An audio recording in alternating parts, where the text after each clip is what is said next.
அனைவருக்கும் வணக்கம். சமயக் தரிசனம் நல்லறம் என்கின்ற இந்த யூடியூப் சேனல் மூலமாக நாம் சமணத்தின் ஆகம கருத்துக்களை பயின்று வருகிறோம். ஆச்சாரிய ஸ்ரீ பூஜ்யபாதர் அவர்கள் இயற்றியிருக்கிற இஷ்டோபதேசம் என்ற நூலிலே இருந்து தற்போது ஆன்மாவை தூய்மைப்படுத்தக்கூடிய வழிகளுடைய காதைகளை பற்றி நாம் பார்த்து வருகிறோம். இன்றைய பதிவிலே இஷ்டோபதேச நூலினுடைய 43வது காதை. யோ நாயத்ர நிவசன்னாஸ்தே ச தத்ர குருதேரதிம் யோ யத்ர ரமதே தஸ்மாத் அந்யத்ர சன கச்சதி.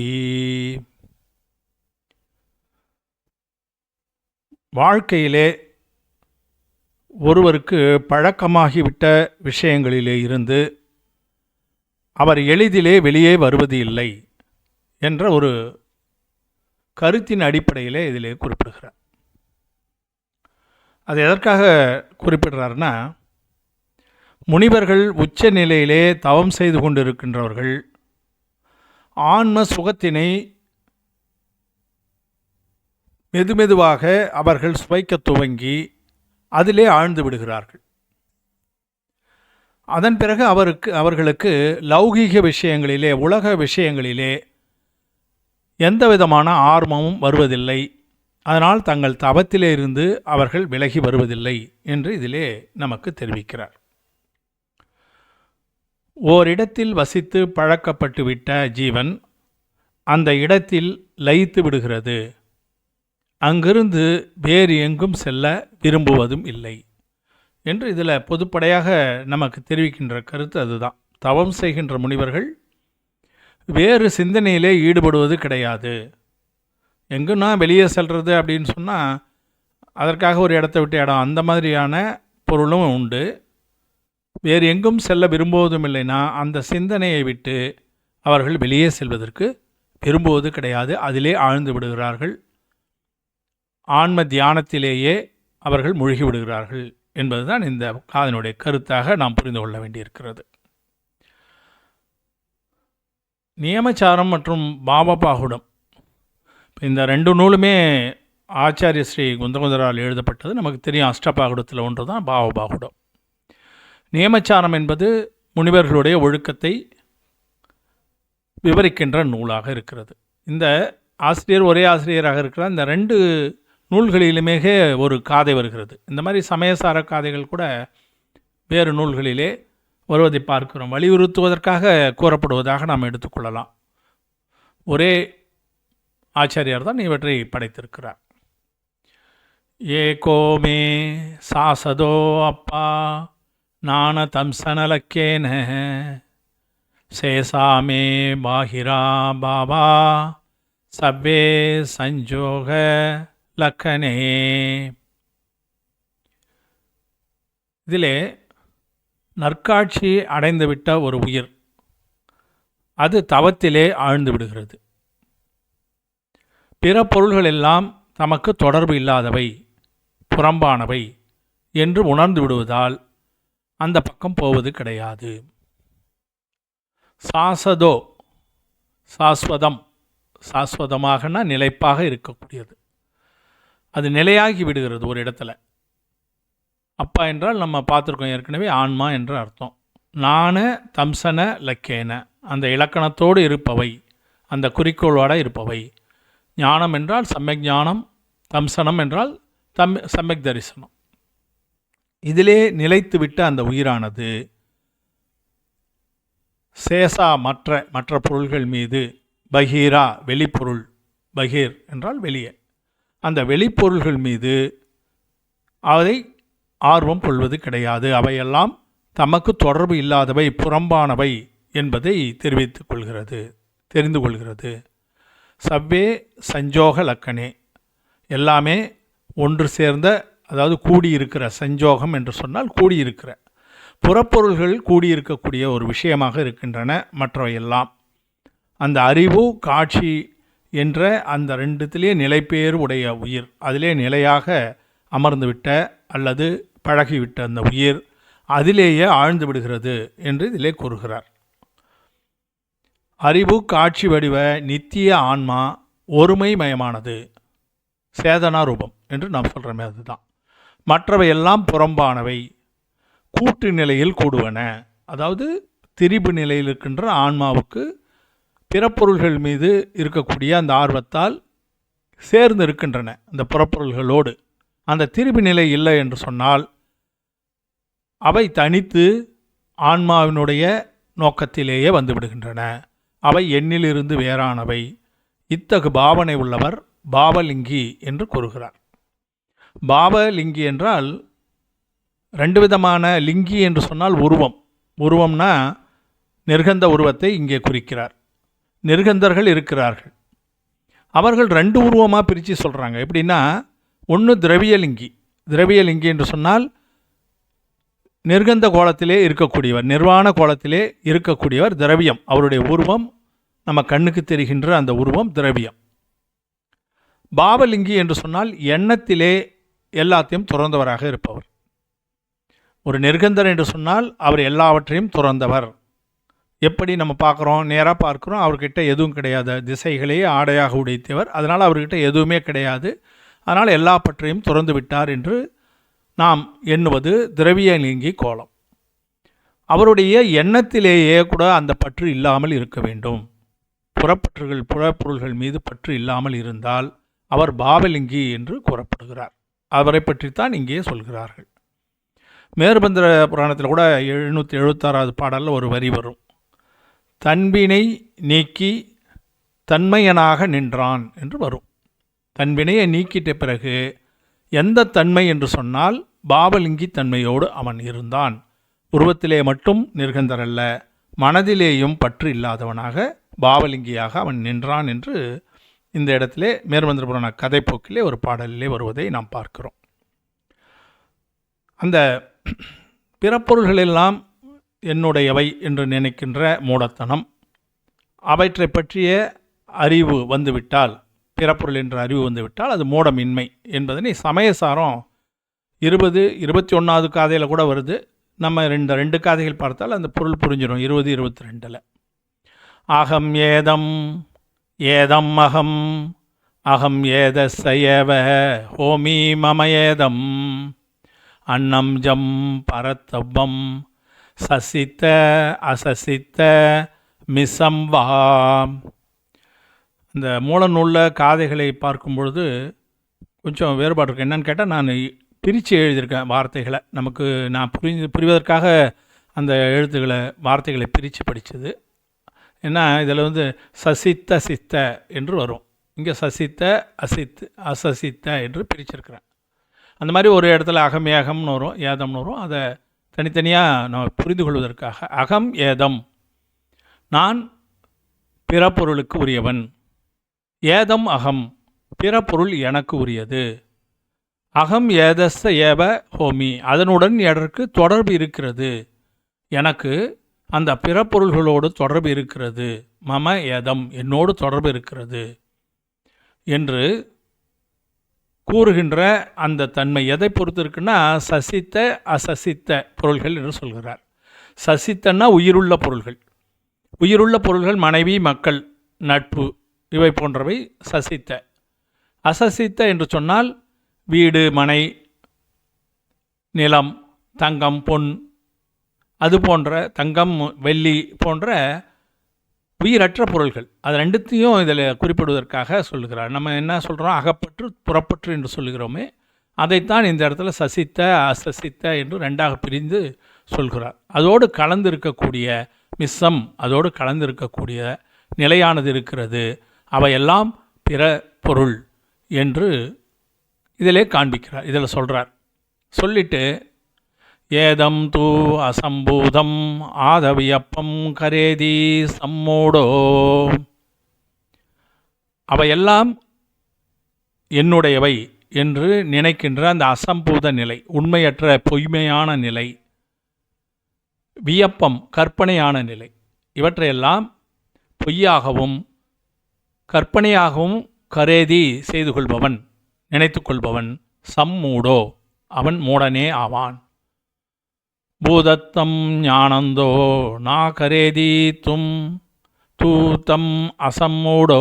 அசம்மூடோ என்றால் எதிர்ச்சொல், மூடன் அல்ல என்று அர்த்தம்.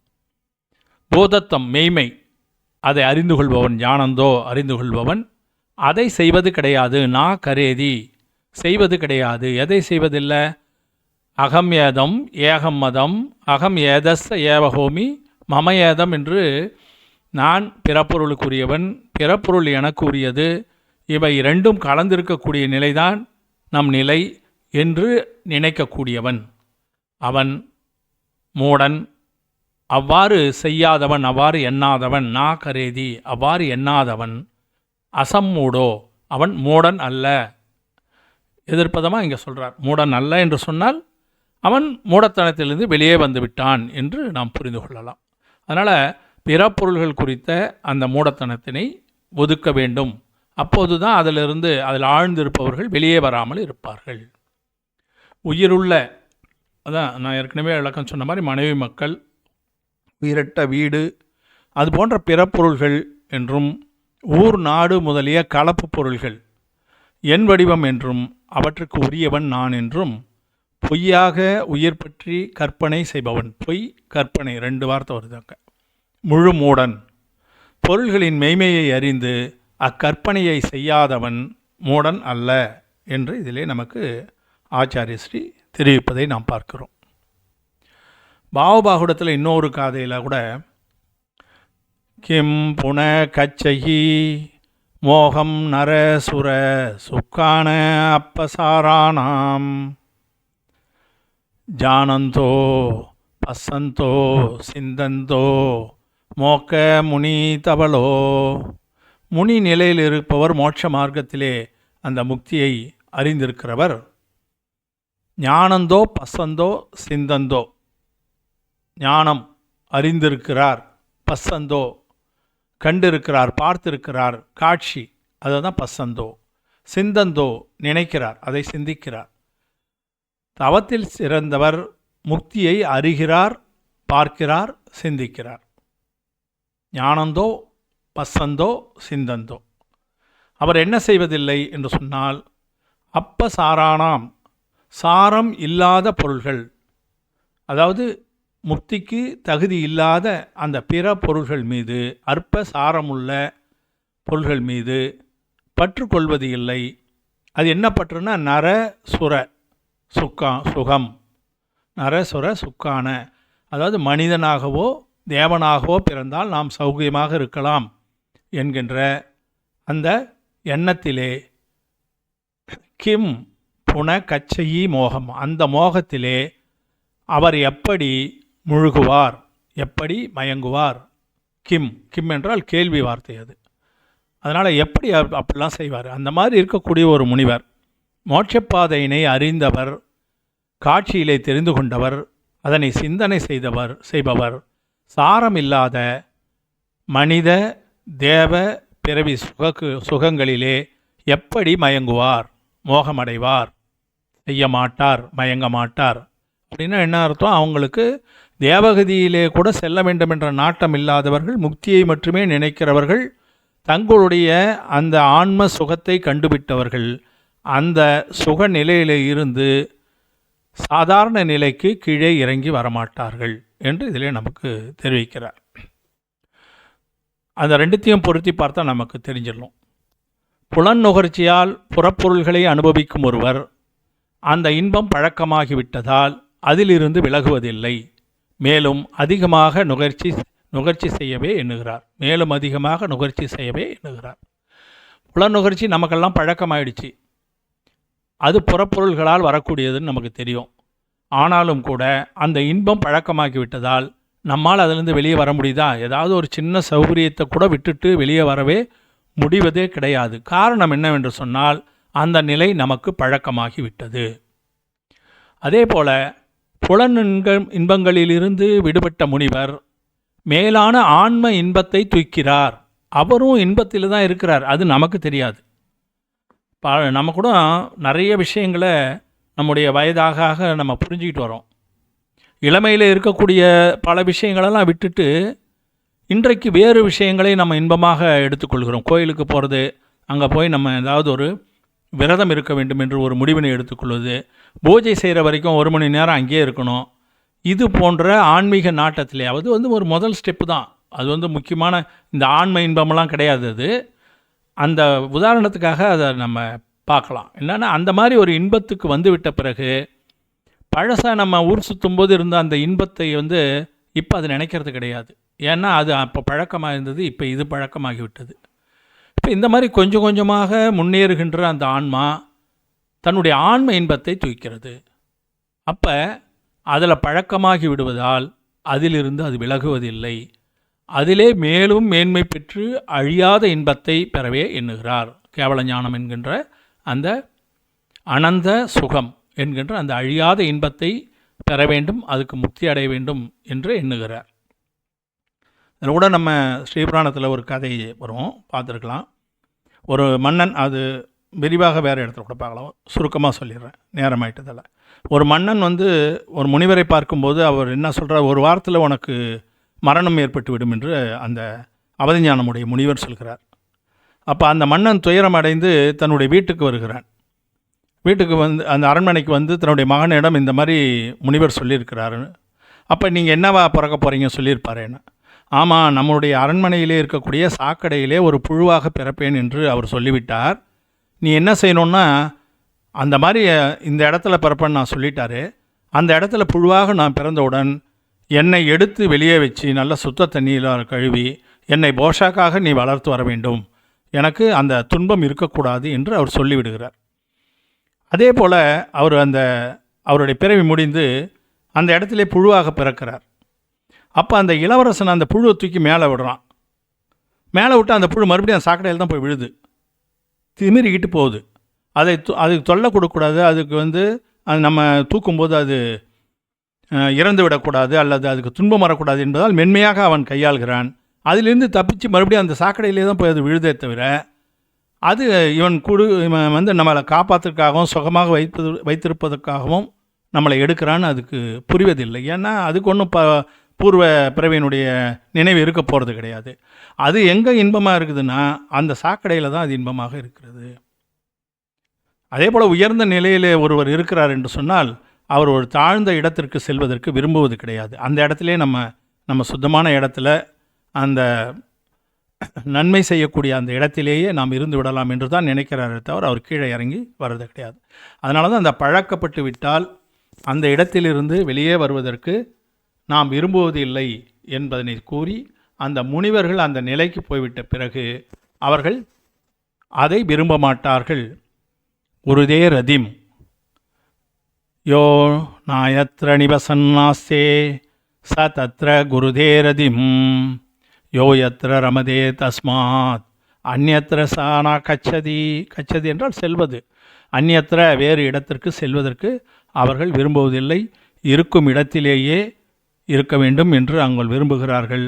அந்த ஆன்ம சுகத்திலிருந்து அவர்கள் வெளியே வருவது இல்லை என்று முனிவருடைய தூய நிலை குறித்து இதிலே நமக்கு ஆச்சாரிய ஸ்ரீ காட்டுவதை நாம் பார்க்கிறோம்.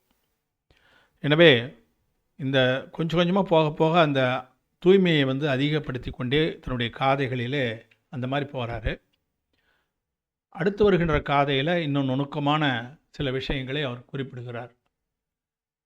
அவற்றை நாம் அடுத்த பதிவிலே தெரிந்து கொள்ளலாம். நல்லறம் என்கின்ற இந்த யூடியூப் சேனலுக்கு தாங்கள் தொடர்ந்து ஆதரவளித்து வருவதற்கு நன்றியினை தெரிவித்துக் கொள்கிறேன். நல்லறம் சேனலை சப்ஸ்கிரைப் செய்து பார்க்குமாறு பணிவோடு கேட்டுக்கொள்கிறேன். இதை மற்றவர்களுக்கும் முடிந்த இதிலே விருப்பம் இருப்பவர்களுக்கு அனுப்பி மார்க்க பிரபாவனையிலே தாங்கள் கலந்து கொள்ள வேண்டுகிறேன்.